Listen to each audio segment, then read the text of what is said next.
Questions for our strategist tonight. Todd Harris, Republican strategist, who was John McCain's communications director, and Steve McMahon is a Democratic strategist who's worked with Howard Dean. Gentlemen, have you been dragooned into action, Todd, to help brief the governor of Alaska on what John McCain thinks? Because I understand there's an underground briefing commencing where they're going to tell the good governor, and everybody likes her, obviously. It's not about liking her. To fill her in on what John McCain thinks. She doesn't know it, apparently. Well, obviously when she's going to be traveling around the country, she's going to have to speak about his record, and I think it's only appropriate that they would take some time to brief her up on that. And I'm certain that over the next couple of weeks, the press is going to be pounding her and the campaign, wanting to know where the access is. There'll be a lot of process stories about why isn't she talking to reporters. There'll be a lot of noise that voters, frankly, don't really care about. And for as frustrated as the press is going to be, it's a smart move by the campaign because voters, like I said, don't care about these process stories, but if she goes out and makes a mistake, that is something that they'll care about, and that's something that will haunt them for a while. So I think this is a smart move. As an American, are you happy with the idea that a candidate for vice president of the United States has to be protected from the nasty boys and women in the press corps?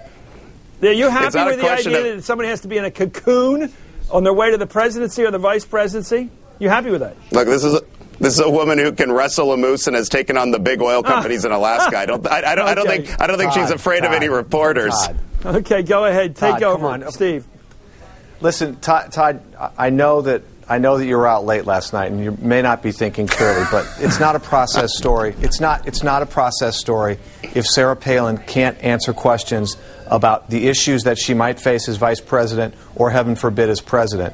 And I think that the American public is going to be very interested in finding out whether or not she knows not only what John McCain thinks, but what it is that John McCain has promised the American people and the direction that John McCain and the Republicans want to take the country. And she's going to have to know foreign policy. She's going to have to know all kinds of things, and she better learn quickly because the reporters are going to expect from the Straight Talk Express a little bit of straight talk and some answers to some simple questions. When do you think, Todd, I want to ask you a straight question. Pretend you're an average American with no partisan zeal here. Do you believe at some point in the coming month, in September, there comes a time when this candidate for vice president of the United States, a heartbeat away from a 72-year-old president, 73-year-old president, has to answer tough questions of tough journalists? Or do you believe it's fair to keep her away from them? No. She'll have to go through the whole media gauntlet. There's no question. I know that everyone in the press is chomping at the bit right now for her to start. But look, she was just put on the ticket a couple days ago. Okay, give me a day. There will. Give me a day. When should she be out there? Probably about tomorrow, 2 weeks Todd? or How so. about tomorrow? 2 weeks. I'd say 2 weeks. All right, 2 weeks sounds right. There are 60 days left in the camp. No, 2 weeks will be fine. Hey, look, if she starts doing Meet the Press in 2 weeks, that is a profound development. Don't you agree? Steve, if she faces the toughest journalist in 2 weeks, is that good enough? By the way, if she goes on Meet the Press and she faces the toughest journalist in 2 weeks, I'll be surprised. I'll be amazed. Todd, I'll buy you a beer. I don't think it's going to be 2 weeks. I don't need any more beers. The tough ones. Okay. Let me ask you a tougher. And I think it should be sooner before she starts answering questions. Okay, let's look at the latest ABC polling. It's interesting how the public is quick to make judgments here. If you look at likability, favorability, unfavorability, they're about the same, even though she's the new person on the block. Look at that, 50 favorable, 37 unfavorable. A lot of that's just partisan attitude people have. The other one, Biden, 54-30. He's pretty good on that, actually. 30's pretty low on unfavorability in a national contest. Now let's look at the hotter question. Preparation, right experience. Does this person have the right experience? 50%, a plurality, say she doesn't have the right experience, whereas Biden's about 3-1 on the veteran status there. Is that an opportunity for the Democrats, Steve McMahon? Yes, it is an opportunity for the Democrats. And frankly, notwithstanding the fact that she gives a great speech and she can read a teleprompter like a pro, she's going to have to answer questions. She's going to have to demonstrate that when she is a heartbeat away from the presidency, she's ready to take over that office if and when that time comes. 42% of the public right now believes that she's up to it, even after her stellar performance. I think, Todd, you had your big night last night, and it's all downhill from here. Todd Harris. I think it's funny that Steve is like denigrating the fact that she's a great speaker, because the top of your ticket, Steve, that is his one and only qualification to be president. I mean, we can debate all day long our number two, but at the top, Steve, hold on, Steve, at the top of your ticket, this is a guy that was in the Illinois State Senate, got elected to the U.S. Senate, and immediately started running for president. So I will happily take the experience in terms of change and reform of McCain and Palin than Barack Obama. And I'll acknowledge that Senator Obama gives a great speech, but I will tell you this. 36 million voters or 37 million voters vetted this guy. He was out there for 2.5 or 3 years answering every single question that came. He beat Hillary Rodham Clinton in the Clinton machine. That's no easy task. Let me ask you about an objective thing. Of the United States, and he's going to take...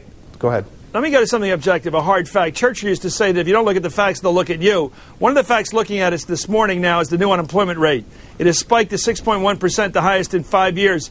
Todd, you know, I think voters do look at objective things, not just personalities and experience levels. They go, do we want to change or not? How can the Republicans run for re-election for a continuation of their contract with the American people with a 6.1% unemployment rate?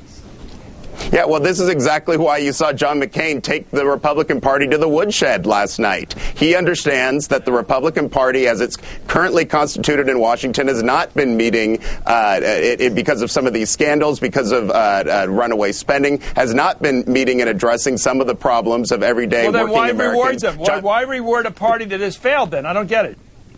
Because John McCain has been as critical as any single person in Washington about all of that excessive spending. But you also last night saw Senator McCain talk about his Jobs for America program, a program that is going to reorientate our community colleges to train people for the jobs of the 21st century. Yeah. And in an economy, hold on, in an economy where we are bleeding jobs, you can either do that or you can do what Senator Obama wants to do, which is to raise taxes on small business, raise the corporate tax rate, which will only bleed even more jobs out of our economy. Todd, did you ever see the movie Mrs. Doubtfire? Did you ever see the movie Mrs. Doubtfire, where the guy fails, Robin Williams fails as a husband? So he comes back dressed as a housekeeper, and he gets a job so he can have responsibility for the kids again, having failed them as a dad and as a father and as a husband. Is what John McCain's doing and the Republican Party doing out there in St. Paul coming back as Mrs. Doubtfire? We failed in our role for 8 years. We got a new costume on. Accept us and give us custody of the country again because we look a little different. Your thought on this, Steve McMahon? It's the Mrs. Doubtfire strategy. It is a Mrs. Doubtfire strategy. You would think, listening to the speech last night, that Senator McCain had never met George Bush. Instead, Senator McCain's been in Washington for 26 years now, and for the past 4 years, or past 8 years, he's supported just about every single thing that George Bush has brought down the pike. So if there have been failures, and there have been many, John McCain has every bit as much responsibility for them as George Bush, because John McCain supported George Bush 90% of the time. As Senator Obama said, this election is about whether or not we want to take a 10% chance on change. I think most people don't. They want change, and John McCain is not offering the kind of change that people want. How many times last night did John McCain mention the name Bush? The word Bush. Well, you know, if you were to play a drinking, if you were to play a drinking game and take a shot every time someone said the word Bush at that convention, you'd end the evening disappointedly sober. I don't think it's any surprise that there weren't a lot of Bush references. How about Cheney? Is Cheney still around? I mean, he's in the witness protection program. I didn't hear the word Cheney. I didn't hear the word Bush. But here's the funny one, Todd, and it's not so funny. I didn't hear the word Republican much. Well, look, you know, like I said, John McCain took his party to the woodshed last night. It's no secret that the Republican brand right now is not all that popular, which is why we, by rook, by crook, or just dumb luck, ended up with the one nominee for our party who has consistently been a maverick, consistently fought for reform, and taken on his own party in Washington, which is something that Barack Obama certainly cannot say he's ever done.